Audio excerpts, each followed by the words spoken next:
Council द्वारा संचालित Indian certificate of secondary education ICSE परीक्षा के लिए हिंदी विषय में निर्धारित पुस्तक नया रास्ता का 9वां अध्याय। मीनू अपना अधिकतम समय अपनी पुस्तकों के साथ ही व्यतीत करती। यूँ तो बचपन से ही उसको अधिक पढ़ने की आदत थी। हमेशा ही वह अपनी कक्षा में प्रथम आती थी। वकालत में भी उसने प्रथम श्रेणी में पास होने की ठान रखी थी। इस समय उसमें विशेष लगन थी, विशेष उत्साह था, कुछ बन दिखाने का, अपने पाँव पर खड़ा होने का। हमारे भारतीय समाज में क्या नारी सदैव पुरुषों की दासी बनकर ही रहेगी? क्या हर लड़की अपने माता पिता के लिए अभिशाप बनकर रह जाएगी? क्या लड़की को यह भी अधिकार नहीं कि वह अपना जीवन अपने ढंग से व्यतीत कर सके? ऐसे अनेक प्रश्न मीनू के मस्तिष्क में उठते। उसके हृदय में तूफान उठता कि वह एक लड़की जरूर है, परंतु उसके अंदर इतनी हिम्मत, इतना साहस अवश्य है कि वह भी कुछ बन सके। मीनू अभी अपनी पढ़ाई में तल्लीन थी कि अचानक उसे ख्याल आया कि परसों उसे नीलिमा की शादी में जाना है। नीलिमा उसे कुछ दिन पहले आने को कह गई थी, परंतु कुछ दिन पहले जाना उसके लिए संभव न था। वह अपनी पढ़ाई अधिक दिनों के लिए नहीं छोड़ सकती थी, इसलिए उसने एक दिन पहले ही जाने का निश्चय किया। वह अपनी सहेली के विवाहोपलक्ष्य पर कुछ भेंट देना चाहती थी। वह समझ नहीं पा रही थी कि क्या चीज़ खरीदी जाए। अचानक उसे ख्याल आया कि नीलिमा के लिए एक दीवार घड़ी ही क्यों न खरीदी जाए। वह झटपट बाजार जाकर नीलिमा को भेंट करने के लिए एक घड़ी खरीद लाई। अगले दिन मीनू पर मेरठ से मीरापुर के लिए चल दी। उसके हृदय में विशेष उत्साह था, क्योंकि वह अपनी सहेली की शादी में जा रही थी। मीरापुर के स्टेशन पर पहुंचने के बाद उसने रिक्शा वाले को आवाज़ लगाई। इतने में ही उसे नीलिमा का बड़ा भाई अशोक दिखाई दे गया। अशोक बस स्टैंड पर अपनी मौसी को लेने के लिए आया था। मौसी तो किसी कारण उस बस से नहीं आ पाई थी। मीनू ने अपना सामान रिक्शे में रखना शुरू कर दिया, परंतु अशोक के कहने पर उसने अपना सामान उसकी कार में रख दिया। रास्ते भर अशोक मीनू से अनेक प्रकार के प्रश्न करता रहा। मीनू बहुत साधारण ढंग से उन सभी प्रश्नों का उत्तर देती रही। अशोक की बातों में मीनू के प्रति विशेष स्नेह झलक रहा था, परंतु मीनू ने इसके प्रति कोई प्रतिक्रिया नहीं दिखाई। तभी ब्रेक लगा और कार भी झटके के साथ मीनू के घर के सामने रुकी। सामने बैठक में बैठे पिताजी मीनू का इंतजार कर रहे थे। मीनू की आवाज़ सुनकर उसकी माँ भी रसोई घर से बाहर आ गई। आशा और रोहित भी अपने अपने कमरों से बाहर निकलकर मीनू से आकर चिपट गए। तभी आशा ने मीनू से पूछना शुरू किया, दीदी तुम हमारे लिए क्या लाई हो? मीनू अभी इस बात का जवाब देती इससे पहले ही पिताजी बोल पड़े, अरे आशा, दीदी का मुंह हाथ धोकर कुछ खाने पीने दो, तभी बात करना। माँ ने एक बर्तन में मीनू को पानी लाकर दिया। मीनू ने हाथ मुंह धोकर चाय पी। माँ ने उसके लिए बेसन के लड्डू बनाकर रखे थे। मीनू को बेसन के लड्डू का विशेष शौक था, इसलिए लड्डू देकर मीनू बहुत खुश हुई। अभी उसने चाय पी ही थी कि नीलिमा ने अपने नौकर को बुलाने के लिए भेज दिया। मीनू का मन था कि वह उड़कर नीलिमा के पास पहुंच जाए। अपने पिताजी तथा माँ की आज्ञा लेकर नीलिमा के घर पहुंच गई। मीनू के आते ही नीलिमा ने उसे गले लगा लिया। ऐसा लग रहा था कि मानो दोनों सहेलियां एक लंबे समय के बाद मिल रही हों। तभी सामने नीलिमा की मम्मी आती दिखाई दी। मीनू ने उन्हें नमस्कार किया और नीलिमा के साथ अंदर कमरे में चली गई। मीनू ने नीलिमा से पूछा, अरे नीलू, हमारे होने वाले जीजा जी का फोटो तो दिखा। नीलिमा ने मजाक भरे स्वर में कहा, क्या करोगी फोटो देखकर?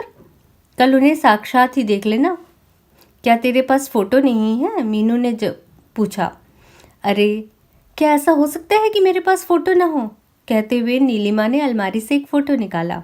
फ़ोटो दिखाते हुए नीलिमा ने मीनू से पूछा, कैसे लग रहे हैं तुझे अपने होने वाले जीजा जी? अरे वाह, ये भी कोई पूछने की बात है? लाखों में एक है। आखिर क्यों न हो, हमारी नीलिमा भी तो लाखों में एक है। मीनू बड़ी प्यार भरी वाणी में बोली। तभी नीलिमा की माताजी ने कमरे में प्रवेश किया। उन्होंने नीलिमा से कहा, नीलू बेटे, मीनू को अपना सब सामान दिखा दो शादी का। अच्छा मम्मी, कहकर नीलिमा के ने पास रखे सूटकेस खोला। एक एक करके उसने सारी साड़ियाँ व कपड़े मीनू को दिखाए।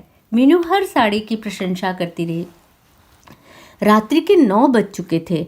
मीनू को आभास हो आया कि वह अपने माता पिता से कुछ देर भी बातें नहीं कर सकी। तभी उसने अपने घर जाने की इच्छा प्रकट की, परंतु नीलिमा ने उसे आग्रहपूर्वक कहा, मीनू तुम खाना खाए बिना नहीं जाओगी। नहीं नीलू, घर पर माँ इंतजार कर रही होगी, फिर रात भी काफ़ी हो गई है। कुछ भी हो, खाना खाकर ही जाना होगा तुझे। डर की क्या बात है, अशोक भैया छोड़ाएंगे तुझे घर तक, नीलिमा ने आग्रहपूर्वक कहा। मीनू नीलिमा के आग्रह को टाल न सकी। नीलू की मम्मी ने खाना लगाया। मीनू व नीलिमा ने एक ही थाली में बैठकर खाना खाया। जब तक दोनों ने खाना खाया, रात के 9:45 बज चुके थे। मीनू को डर था कि कहीं उसके पिताजी व माँ इतनी रात गए लौटने के लिए नाराज न हो। तभी नीलिमा ने अपने भाई अशोक को आवाज़ लगाई और उन्हें मीनू के साथ भेज दिया। सड़क पर घोर अंधकार था। शायद सड़क पर लगी बिजली की ट्यूबें खराब हो गई थीं। अंधकार में मीनू अशोक के पीछे पीछे चलने लगी। मीनू का पैर एक पत्थर पर पड़ने से उसका संतुलन बिगड़ गया। तभी उसने अपने को संभाला। 2 कदम पर उसका घर था। मीनू के पिताजी बैठक में बैठे उसका इंतजार कर रहे थे।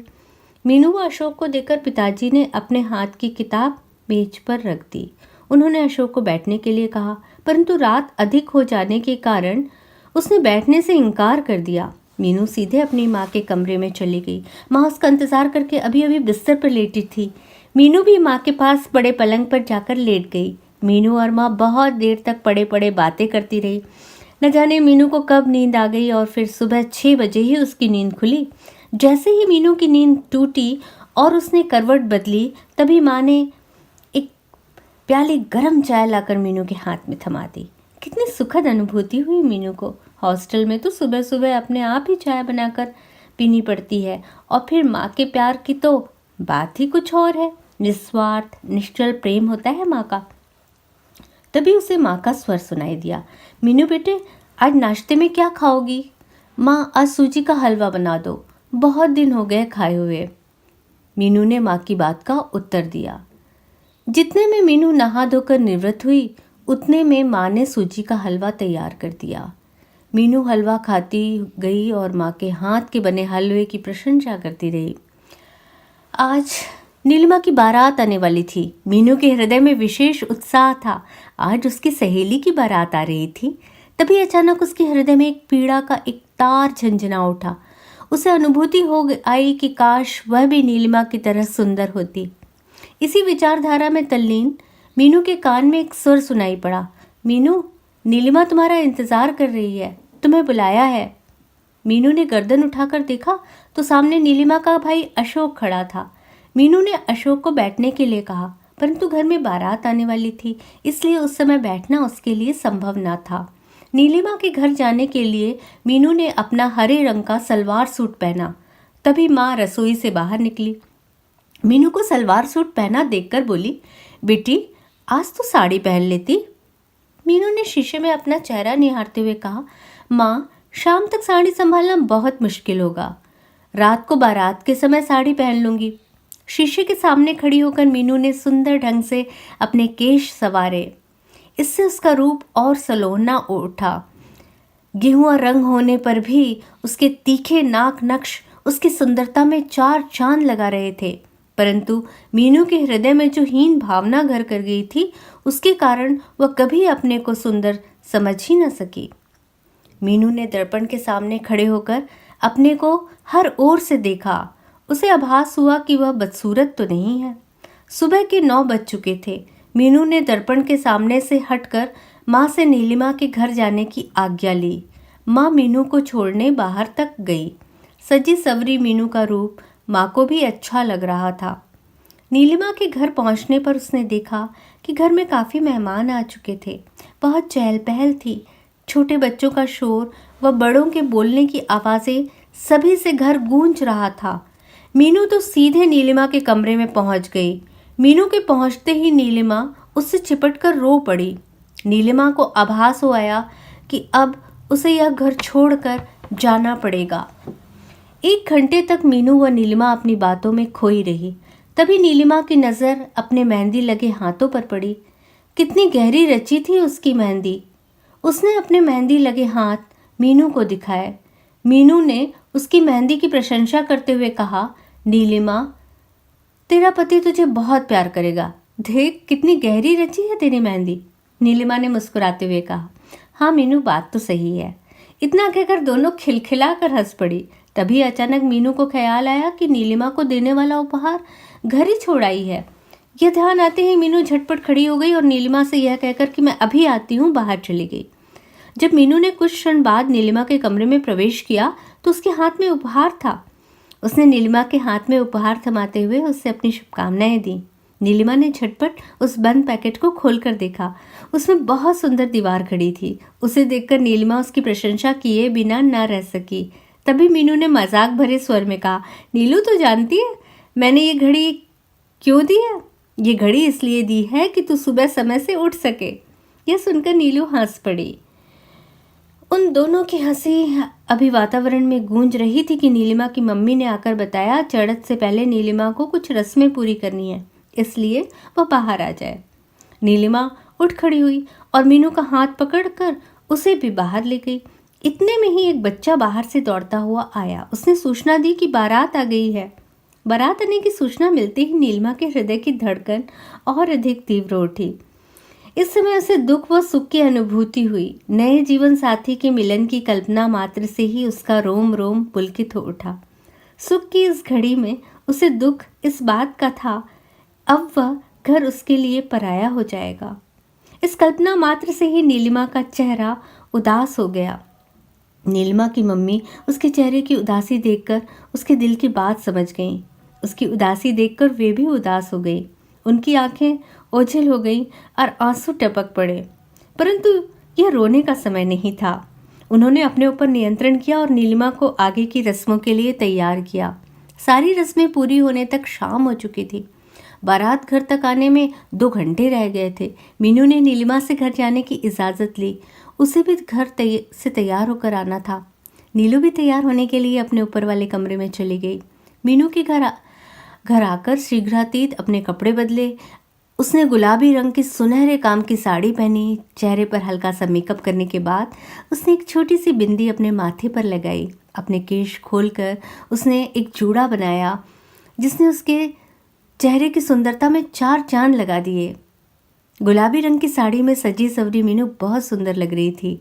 दर्पण में उसने अपने सलोने चेहरे को निहारा और फिर माँ के पास जाकर बोली, माँ देखो, ये गुलाबी रंग की साड़ी ठीक लग रही है ना? माँ ने ऊपर से नीचे तक देखते हुए कहा, हाँ बेटी, बहुत सुंदर लग रही हो तुम इस साड़ी में। सुंदर सुंदर शब्द सुनकर उसका हृदय प्रसन्नता से झूम उठा। वह गुनगुनाती हुई नीलिमा के घर की ओर चल दी। ऊपर के कमरे में नीलिमा को सजाया जा रहा था। मीनू भी ऊपर के कमरे में नीलिमा के पास पहुंच गई।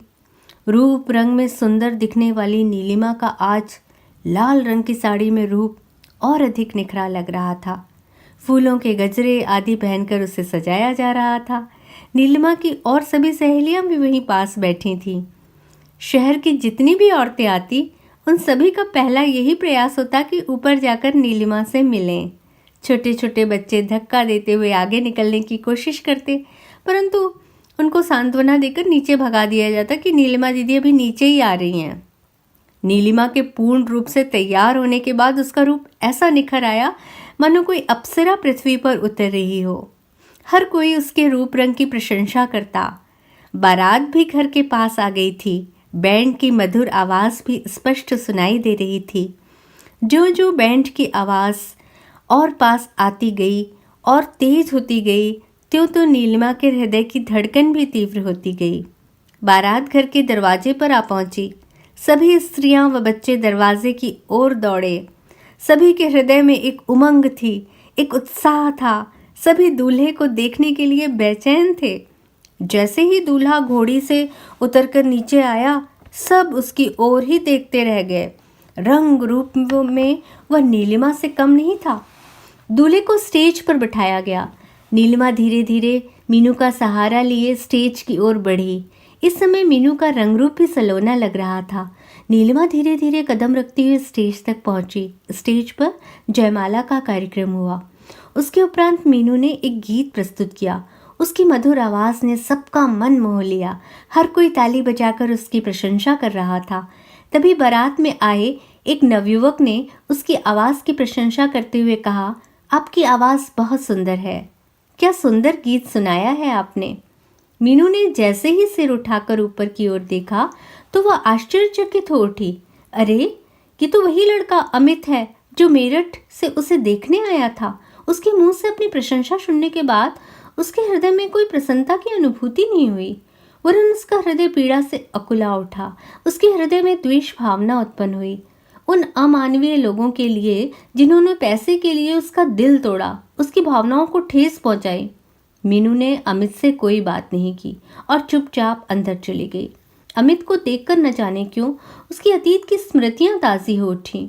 उसके हृदय में वह पीड़ा उकला उठी जिसे अब तक दबाए हुए थी। मीनू ने इस व्यवहार से अमित को आभास हुआ कि मीनू उससे नाराज है। नाराज भी क्यों ना हो, उसके माता पिता ने मीनू के साथ अच्छा नहीं किया है। फिर भी अमित का दिल हुआ कि मीनू से कुछ क्षण के लिए बातें कर सकता। मीनू का वहां एक पल भी दिल नहीं लगा। वह बिना खाना खाए ही वापस अपने घर आ गई। घर पहुंचने पर माँ ने जब उसका उदास चेहरा देखा तो उन्हें लगा कि मीनू के साथ कोई बात अवश्य हुई है। उन्होंने मीनू से पूछा, बेटी, तुम इतनी जल्दी खाना खा लिया? बारात को भी आए ज़्यादा देर नहीं हुई। हाँ माँ, मैंने खाना खा लिया है, कहकर मीनू तकिए में मुंह छुपाकर बैठ गई। मीनू की उदासी माँ से देखी नहीं जा रही थी। उन्हें लग रहा था कि शायद इस अवसर पर मीनू को फिर अतीत की स्मृतियाँ ताज़ी हो गई हैं। आज उसकी सहेली दुल्हन बनी है। अपनी सहेली को दुल्हन के रूप में देखकर उसे भी कुछ बातें याद आ गई होंगी।